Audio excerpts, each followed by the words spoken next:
स्वागत है, मैं हूं आपके साथ अंकिता। चलिए नजर डालते हैं अब तक की बड़ी खबरों की ओर। बालाघाट वन मंडल अधिकारी दक्षिण उत्पादन बालाघाट कांग्रेस विधायक अनुभा मुंजारे पर 2 लाख रुपयों मांगने का आरोप। कांग्रेस विधायक अनुभा मुंजारे का डीएफओ नेहा श्रीवास्तव पर पलटवार करते हुए कहा कि नेहा श्रीवास्तव के पति अधर गुप्ता दक्षिण सामान्य में डीएफओ पद पर पदस्थ हैं।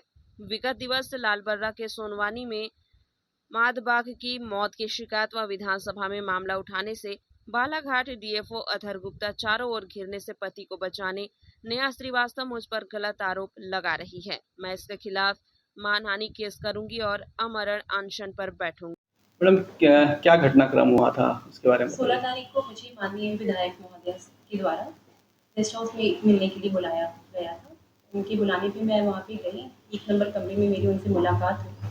उसके बाद जो भी घटनाक्रम हुई वो उसके लिए मैंने एक पत्र के माध्यम से हमारे प्रधान मुख्य वन संरक्षक, वन बल प्रमुख और सभी समस्त जिला अधिकारियों को सूचित मैडम सब कुछ हाँ, समस्त वरिष्ठ अधिकारियों को मैंने बताया है। और उसके बाद अभी मुझे कोई भी अपडेट जो मीडिया में अभी खबरें छपी मैम, उस मामले में सुरक्षा को लेकर या कुछ चीज़ को लेकर नहीं, जो था वो व्यक्तिगत था और इसलिए मैं अभी यहाँ पे कुछ नहीं बताना चाहूँगी। जो भी मेरे लिए शब्द यूज़ किए गए थे, प्रयोग किए गए थे, वो काफ़ी व्यक्तिगत थे और मैं अभी नहीं बताना चाहूँगी। धमकी स्वरूप था या क्या? मैं अभी नहीं बताना चाहूँगी। जो था मैंने अपने वन विभाग के हमारे मुखिया और समस्त जिला अधिकारियों को उस पत्र के माध्यम से बता दिया। ठीक। एक नेहा श्रीवास्तव डीएफओ है, इनके द्वारा आरोप लगाया गया है। इस आरोप को कहां तक सही मानती जो पैसे के लेन देन की बात कही जा रही है? देखिए, सबसे पहले तो मैं ये कहना चाहूँगी कि नेहा श्रीवास्तव को अपनी सीमा में रहकर बात करना चाहिए। सिविल सेवा सर्विस के अंतर्गत वो आती हैं और उनको अपनी नौकरी के दायरे में रहकर ही एक जनप्रतिनिधि पर आरोप लगाना चाहिए। जो आरोप वो लगा रही हैं बेहद शर्मनाक और आपत्तिजनक बयान उन्होंने दिया है। जो आरोप लगाया है मैं इसकी कठोर शब्दों में निंदा करती हूँ। मेरा ये कहना है कि वो अपने पति को बचाने के लिए और अपने जो कदाचरण है उनका उसको बचाने के लिए इस तरह के आरोप लगा रही हैं। आप सभी जानते हैं कि विगत दिनों एक मादा बाघ की संदिग्ध परिस्थितियों में मौत हुई दक्षिण वन मंडल क्षेत्र सोनेवानी में, और उसकी जब मृत्यु हुई उसके बाद उसका बिना प्रोटोकॉल के दाह संस्कार कर दिया गया। लेकिन सबसे बड़ी बात यह है कि दाह संस्कार होने के बाद भी इन लोगों ने विभाग को ऊपर स्तर पे कोई इन्होंने सूचना नहीं दी अधिकारियों ने। और जब ये बात मेरे संज्ञान में आई, मैं उस समय विधानसभा के सत्र में भाग लेने के लिए भोपाल में थी और वहाँ मुझे ये जानकारी दी गई। तो हमारे जो वन्य प्राणी प्रेमी जो भाई लोग हैं उन्होंने मुझे जानकारी दी और मीडिया के माध्यम से भी मुझे पता चला।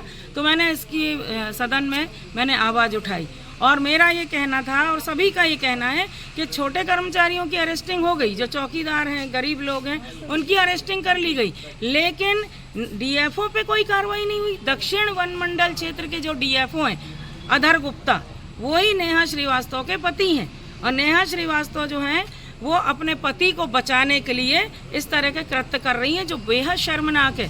अधर गुप्ता पे कार्रवाई हो इसके लिए मैंने सड़क से लेकर सदन तक लड़ाई लड़ी है।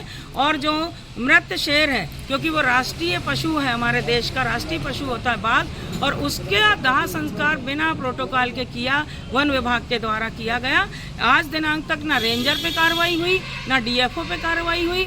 एसटीएफ टीम बन गई, टीम का गठन हो गया, जांच उनकी चालू हो गई, उस पर मुझे कुछ नहीं कहना है। लेकिन चारों तरफ से जब अधर गुप्ता घिर गए तो उन्होंने इस तरह से अपने पत्नी का सहारा उन्होंने लिया और इस तरह के अनर्गल आरोप लगाने का काम किया, क्योंकि उनको पता है कि मैं हमेशा सच की लड़ाई लड़ती हूँ। सड़क पे भी लड़ती हूँ, जनता के बीच में आकर लड़ती हूँ और सदन में भी जब जब मुझे मौका मिलता है मैं आम जन की आवाज़ उठाती हूँ। तो इस कारण उन्होंने, मुझे लगता है इसके पीछे कोई राजनीतिक दुराभाव के लोग भी इसमें शामिल हैं। और क्योंकि नेहा श्रीवास्तव की इतनी हिम्मत नहीं है कि वो एक विधायक पे, जनता के द्वारा निर्वाचित विधायक पे इस तरह के झूठे आरोप लगा सके। हम लोग तो संघर्ष करने वाले लोग हैं, गरीबों की लड़ाई लड़ने वाले लोग हैं। हमारे पे आज तक 1 रुपए का कहीं कोई दाग लगा नहीं सकता और इस तरह का ये बेशर्मी का आरोप लगा रही हैं। इनको शर्म नहीं आ रही थोड़ी सी? मुझे बहुत नाराजगी इस बात को लेके। नेहा श्रीवास्तव और उनके पति अगर इतने ही सच हैं, सही हैं, तो मेरा सामना करें, फेस करें, मेरे से बात करें। इस तरह किसी के कोई इनके कंधे पे रख के बंदूक चलाए, ये बर्दाश्त से बाहर की बात है और उनको अपने आचरण में सुधार लाना चाहिए। नहीं, इनके खिलाफ मैं आमरण अनशन करूंगी। और मैंने कहा भी है कि दोनों पति पत्नी बालाघाट जिले के जंगलों को लूट रहे हैं, आर्थिक शोषण कर रहे हैं, हमारे जंगलों को लूट खसोट मची हुई है, कोई नियम कायदे का पालन नहीं हो रहा है यहाँ पर, और उसी की आवाज़ में लगातार उठा रही। तो मेरी आवाज़ को दबाने के लिए और लोगों का ध्यान आकृष्ट कहीं हटाने के लिए ये झूठा आरोप मेरे ऊपर लगाया गया है, जो बहुत शर्मनाक है। मैं इस चीज़ को बिल्कुल भी बर्दाश्त नहीं करूँगी। मैं हाई कोर्ट में इनके खिलाफ बहुत जल्दी अति शीघ्र मानहानि का मुकदमा दायर करूँगी।